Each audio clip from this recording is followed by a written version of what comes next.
नमस्कार, आप देख रहे हैं इंडिया वॉइस। मैं हूं आपके साथ रिया डंगवाल। देवभूमि समाचार में आपका स्वागत है। बुलेटिन की शुरुआत करेंगे देवभूमि उत्तराखंड की खबरों के साथ।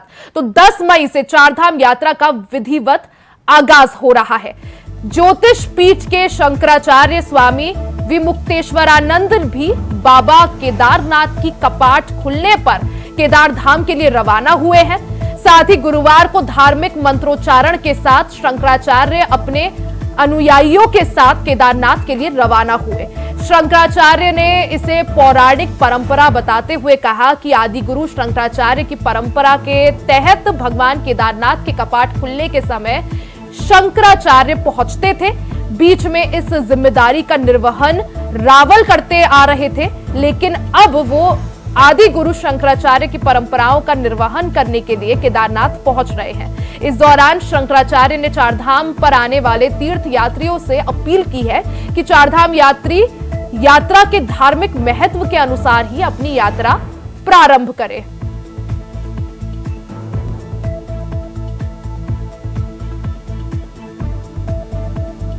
देखिए, परंपरा यह है कि जो ग्रीष्मकालीन चार धाम के पूजा स्थान हिमालय के हैं, उनमें शीतकाल में मनुष्यों का जा पाना संभव नहीं होता है और इसीलिए उस स्थान पर भगवान की पूजा देवताओं को समर्पित करके जो शीतकालीन के पूजा स्थान हैं, वहाँ पर मनुष्यों के द्वारा 6 महीने की पूजा की जाती है। फिर से जब ग्रीष्मकाल आ जाता है तो मनुष्य फिर उस स्थान पर पहुँचते हैं और देवताओं से स्थान का चार्ज ले करके फिर से भगवान की पूजा अर्चना आरंभ करता है। तो ये जो अवसर है, ये इसी परंपरा का निर्वहन है और इसमें भगवान शंकराचार्य जी के द्वारा जो परंपराएं बनाई गई थी, उनका निरंतर परिपालन होता चला आ रहा है। बीच में कुछ समय के लिए ज्योतिर्मठ की गद्दी जो शंकराचार्य जी थे वो यहाँ नहीं थे, वो गुजरात के धोलका में जाकर के निवास करने लगे थे। उस समय रावल ने ये परंपराएं निर्वहन की, आज भी वो निर्वहन करते चले आ रहे हैं। उत्तराखंड की चारधाम यात्रा कल से शुरू हो रही है। 10 मई को केदारनाथ धाम के साथ ही गंगोत्री और यमुनोत्री धाम के कपाट खुल रहे हैं, जबकि बद्रीनाथ धाम के कपाट 12 मई को खुलेंगे। इसको लेकर आज यहां से चारधाम यात्रा की शुरुआत हुई है। हरिद्वार में सेफ पार्किंग से बड़ी संख्या में एसी बस और अन्य गाड़ियां चारधाम यात्रा के लिए रवाना हुई है। बता दें कि यात्रा की गाड़ियों को पूर्व विधायक संजय गुप्ता, एआरटीओ रशिम पंत और ट्रैवल व्यवसायियों ने हरी झंडी दिखाकर रवाना किया। यात्रा पर जाने वाले यात्रियों में इस दौरान खासा उत्साह नजर आया।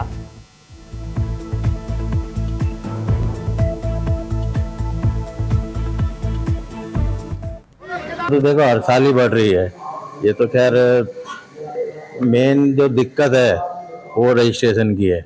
पहले भी यात्रा चलती थी तो कोई रजिस्ट्रेशन, कोविड के आने के बाद से रजिस्ट्रेशन, लेकिन लास्ट ईयर सरकार ने ये चीज़ ख़त्म कर दी थी। फिर पता नहीं ये कहाँ से ये चीज़ आई है, उसकी वजह से यात्री भी परेशान हो रहे हैं और बस वाले भी, गाड़ी वाले भी, वो भी सब परेशान हो। आज तो हमारी तो अपनी तो 3-4 गाड़ी गई है, लेकिन ये यहाँ से हरिद्वार से काफ़ी गाड़ियाँ गई।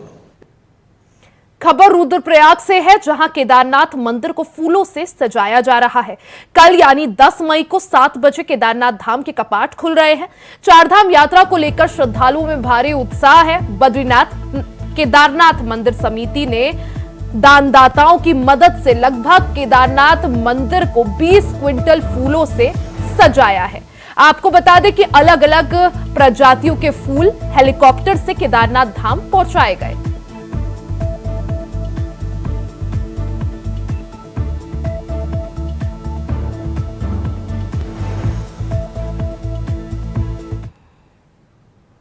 वहीं 10 मई यानी कल चारधाम यात्रा का आगाज होने वाला है, जिसको लेकर पुलिस प्रशासन सहित एआरटीओ रुड़की ने अपने अपने स्तर पर तैयारियां शुरू कर दी है।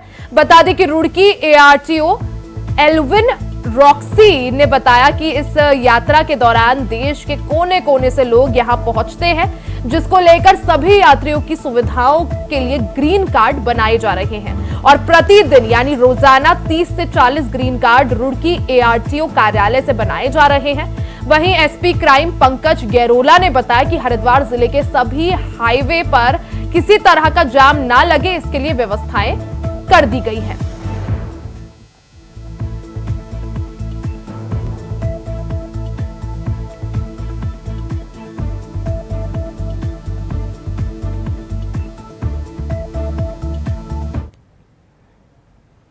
भगवान केदारनाथ की पंचमुखी डोली गुरुवार प्रातः 8:30 बजे गौरामाई मंदिर गौरीकुंड से केदारनाथ धाम के लिए प्रस्थान कर गई। श्रद्धालुओं और गौरीकुंड के स्कूली बच्चों ने बाबा केदार का जय घोष कर पंचमुखी डोली पर पुष्प वर्षा की। केदारनाथ पैदल मार्ग पर जिला प्रशासन, पुलिस और गढ़वाल मंडल विकास निगम तथा स्थानीय दुकानदारों ने देव डोली का स्वागत किया। केदारनाथ धाम के कपाट 10 मई को खुलेंगे, जिसको लेकर तैयारियों को अंतिम रूप दिया जा रहा है।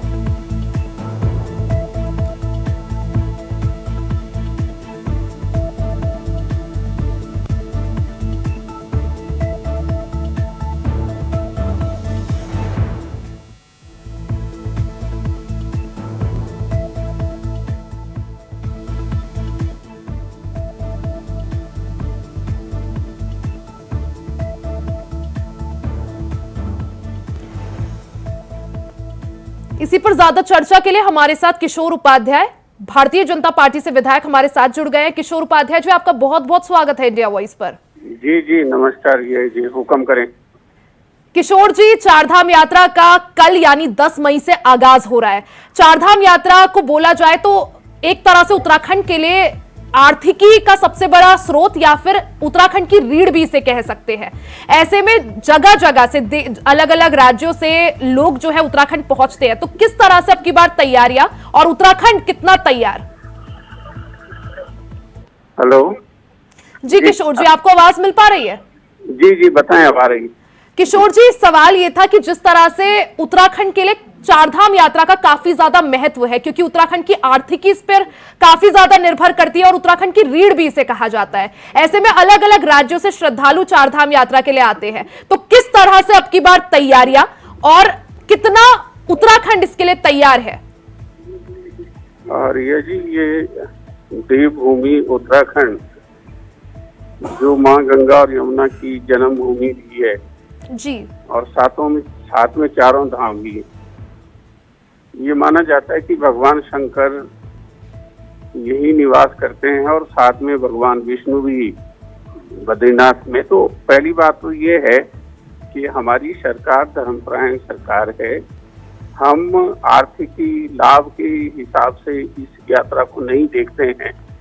लोग जिस भावना से यहाँ आते हैं, धार्मिक भावना से, मोक्ष की भावना से, अपने पापों की मुक्ति की भावना से, और यहाँ के देवी देवता उन पर कृपा करें, उन पर प्रसन्न हो, उनकी जो इच्छाएं हैं उनको पूरी करें, इस भावना से लोग यहाँ आते हैं। और हम उस भावना की रक्षा के लिए हमारे यशस्वी प्रधानमंत्री जी ने जो मुख्यमंत्री उन्होंने पहले से ही ये सारी की सारी जो यात्रा की व्यवस्थाएं हैं, यात्रियों को कोई कष्ट नहीं हो, किसी तरह की तकलीफ हो स्वास्थ्य से संबंधित, तो उसके लिए डॉक्टरों के हर तरह की व्यवस्था कर रखी है।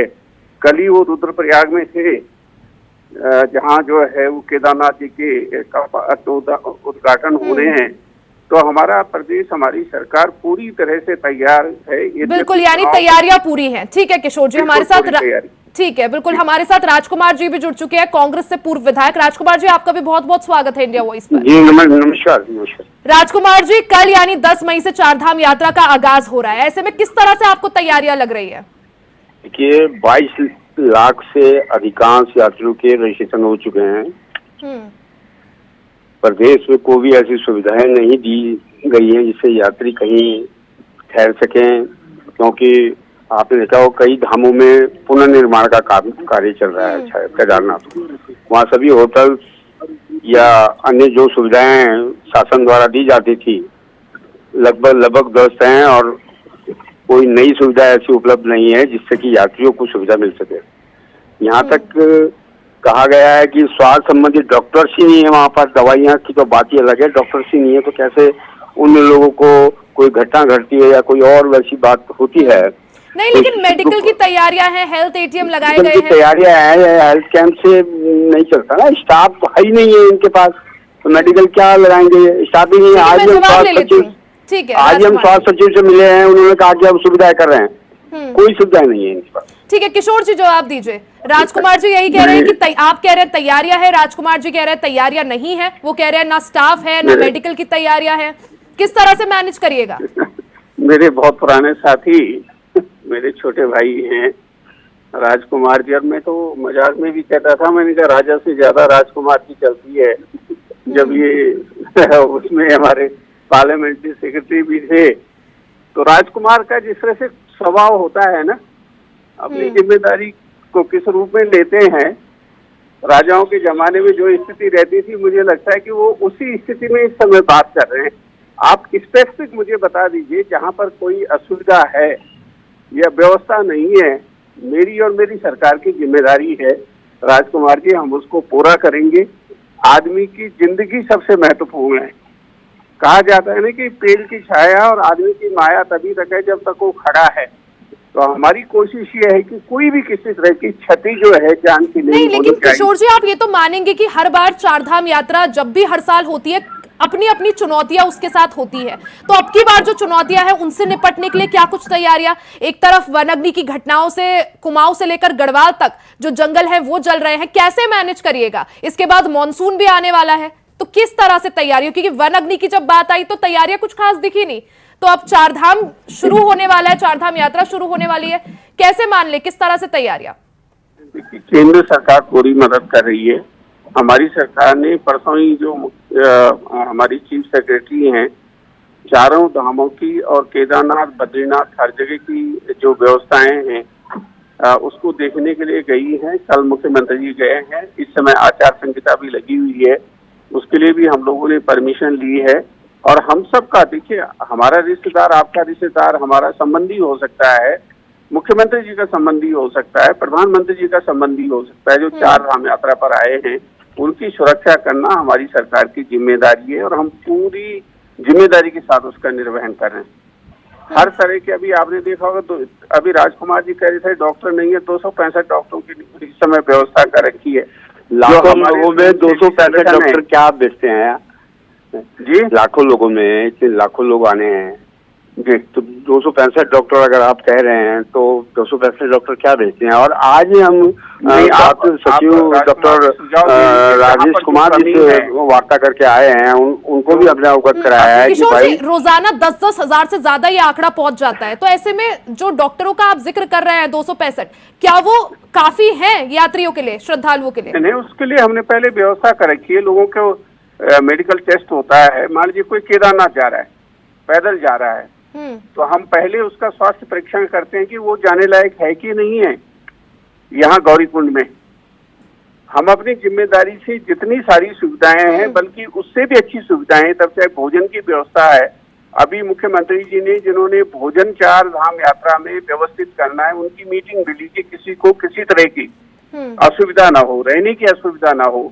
और अगर कहीं पर कोई कमी है, देखो ईश्वर भी जो है उसने सबको पूर्ण नहीं बनाया है ना, कमियां रह जाती हैं। अगर कोई कमी आपको दृष्टिगोचर होती है तो आप सरकार के हमारे उसमें संज्ञान में लाइए, हम उसको ठीक करने का काम करेंगे। मैं राजकुमार जी बिल्कुल, यानी तैयारियां पूरी है, अब बस लोगों की बारी है। और जिस तरह से कल से चारधाम यात्रा का आगाज होने वाला है, अब ये वक्त बताएगा कि जो चुनौतियां आती हैं किस तरह से प्रशासन उन चुनौतियों से निपटता है। किशोर उपाध्याय जी आपका भी बहुत बहुत शुक्रिया और राजकुमार जी आपका भी बहुत बहुत शुक्रिया कार्यक्रम का हिस्सा बनने के लिए, हमारे साथ जुड़ने के लिए। वहीं यहां रुकेंगे एक छोटे से ब्रेक के लिए, जल्द वापस लौटेंगे, बने रहे हमारे साथ। ब्रेक के बाद एक बार फिर से आपका स्वागत है। खबरों में आगे बढ़ते हैं। मुख्यमंत्री पुष्कर सिंह धामी ने आज दोपहर काशीपुर पहुंचकर पूर्व विधायक कैलाश चंद्र गहतोड़ी के निधन पर शोक संवेदना व्यक्त की, साथ ही अधिकारियों के साथ समीक्षा बैठक भी की। बता दें कि सीएम बीजेपी कार्यकर्ताओं से भी रूबरू हुए। स्थानीय स्पोर्ट्स स्टेडियम में बने हेलीपैड पर बीजेपी नेता दीपक बाली और अन्य बीजेपी कार्यकर्ताओं ने मुख्यमंत्री पुष्कर सिंह धामी का बुके भेंट कर स्वागत किया। इसके बाद मुख्यमंत्री पुष्कर सिंह धामी ने बीजेपी कार्यकर्ता और पदाधिकारियों से मुलाकात की। इसके अतिरिक्त सीएम धामी ने स्टेडियम में डीएम और एसएसपी समेत जिले के सभी अधिकारियों के साथ समीक्षा बैठक की, जिसमें पेयजल आपूर्ति के साथ ही अन्य मुद्दों पर गहन चर्चा हुई। इसके बाद सीएम पुष्कर सिंह धामी स्वर्गीय पूर्व विधायक कैलाश चंद्र गहतोड़ी के आवास पर पहुंचे और उनके परिवार को सांत्वना देते हुए शोक संवेदना व्यक्त की।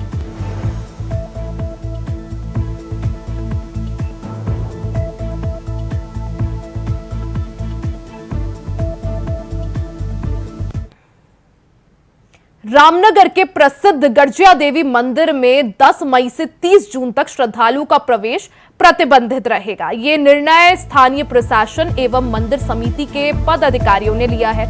बता दें कि गर्जिया देवी मंदिर कोसी नदी के बीचों बीच एक ऊंचे टीले पर स्थित है।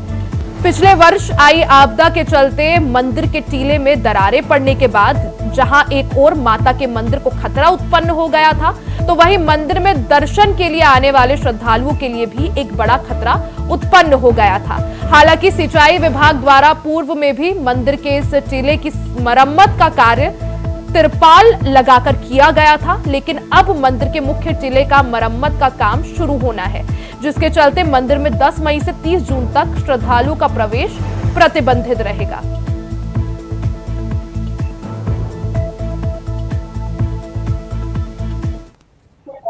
जो गर्जिया देवी मंदिर का मुख्य टीला है और जो बाढ़ से जो नीचे क्षति होती है उसकी एक सुरक्षा के लिए हम गर्जिया मंदिर के सुरक्षात्मक कार्य 2 फेज में कर रहे हैं।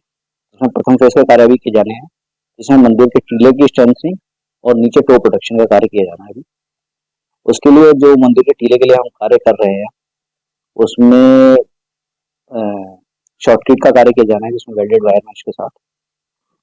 उस हेतु हमें गर्जिया देवी मंदिर समिति, मुख्य पुजारी और वहाँ व्यावसायिकों से सहयोग की उम्मीद की थी। इसी क्रम में एक कल बैठक आयोजित की गई थी। तहसीलदार साहब इसमें थे और मंदिर समिति के अध्यक्ष थे कोतवाल साहब, सिंचाई विभाग के हम लोग और व्यावसायिक और मुख्य पुजारी सभी लोग उपस्थित थे। उसमें मुख्य पुजारी और जो हमारी समिति है और व्यावसायिक हैं, सब लोगों ने सर्वसम्मति से ये निर्णय लिया कि जब तक ये मुख्य टीले का स्ट्रेंथनिंग का कार्य होता है तब तक के लिए मंदिर को बंद कर दिया जाए और केवल सुबह और शाम जो मुख्य पुजारी जी वहाँ पे पूजा अर्चना करें। कांग्रेस के प्रदेश अध्यक्ष करण माहरा ने उत्तराखंड के जंगलों में लगी आग को लेकर बड़ा बयान दिया है। उन्होंने कहा कि हालातों को देखते हुए फॉरेस्ट कंजर्वेशन एक्ट में बदलाव होना जरूरी है। उत्तराखंड के जंगलों में लगी आग को लेकर विपक्ष सरकार को जमकर घेर रहा है। कांग्रेस के प्रदेश अध्यक्ष करण माहरा ने जंगलों में लगी आग की स्थितियों को देखते हुए फॉरेस्ट कंजर्वेशन एक्ट में बदलाव करने की बात कही है।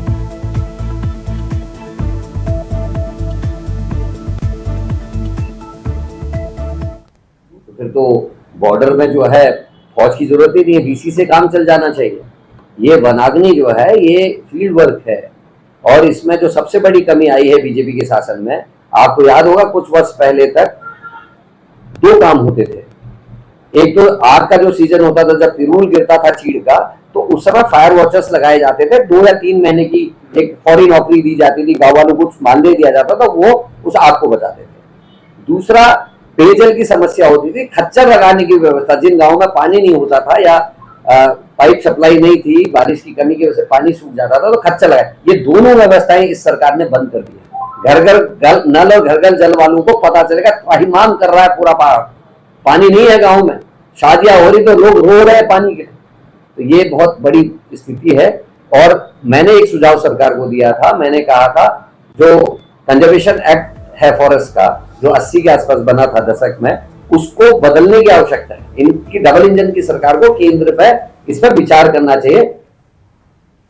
खबर देहरादून से है, जहां उत्तराखंड पुलिस ने ऑपरेशन स्माइल अभियान शुरू किया है। बता दें कि गुमशुदा बच्चों और महिलाओं और पुरुषों को तलाशने के लिए पुलिस ने एक बार फिर से ऑपरेशन स्माइल शुरू किया है।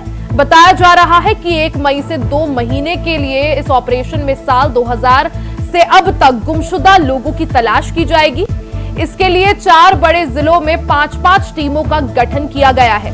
साथ ही राज्य के बाकी 9 जिलों में 1-1 टीम गुमशुदा लोगों की तलाश करेगी।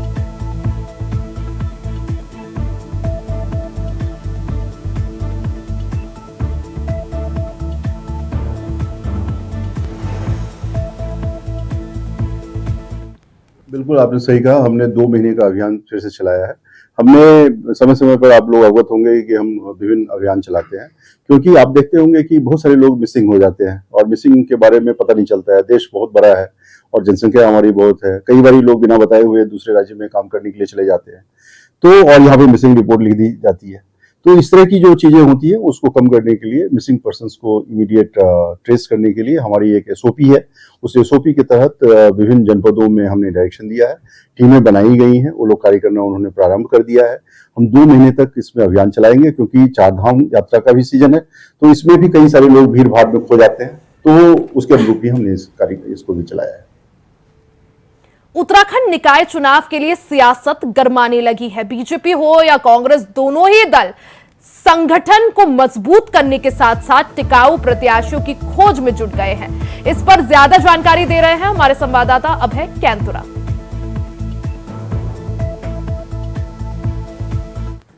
उत्तराखंड में निकाय चुनाव के लिए भाजपा और कांग्रेस भले ही अपनी कमर कस चुके हों, लेकिन जिस प्रकार से निकाय चुनाव को लेकर सियासत हो रही है, ऐसे में एक बार फिर अंदेशा ये जताया जा रहा है कि निकाय चुनाव में देरी हो सकती है। लेकिन जो सियासी दल है वो अपनी तैयारियां पूरी करते हुए नजर आ रहे हैं।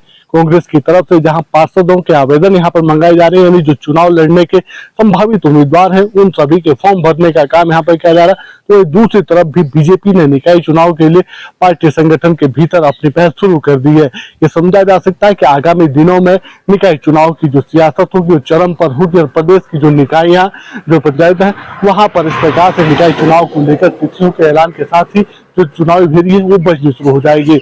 बीजेपी और कांग्रेस दोनों का दावा है कि इस निकाय चुनाव में सरकार की जो उपलब्धियां हैं या उनके दल की जो उपलब्धियां हैं उनके आधार पर जीत तय की जाएगी। चाहे बीजेपी बड़ी जीत को ले, कांग्रेस को लेकर इतना जरूर कहा जा सकता है कि छोटी सरकार के लिए भी जनता तैयार है और उस सरकार की चुनने की तैयारी कर रही है। कैमरामैन अपने साथ अभय कैंतुरा, इंडिया वाइज, देहरादून। देवभूमि उत्तराखंड की खबरों में फिलहाल के लिए सिर्फ इतना ही। खबरों का सिलसिला जारी रहेगा, बने रहे हमारे साथ।